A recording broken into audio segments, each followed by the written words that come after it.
Welcome. In front of me I have Realme C3, and today I'll show you how you can change the sound settings of your screen recorder.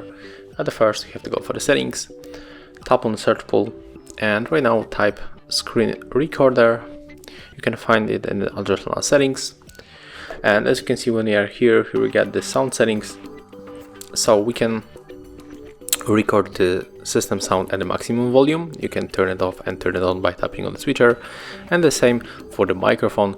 So for example, if you want to record your screen and then just talk and explain something, you can record the sound from the microphone, and that's how you can enable this option. And after that, when you change the settings, you can simply go back. If you find this video helpful, remember to leave a like, comment and subscribe to our channel.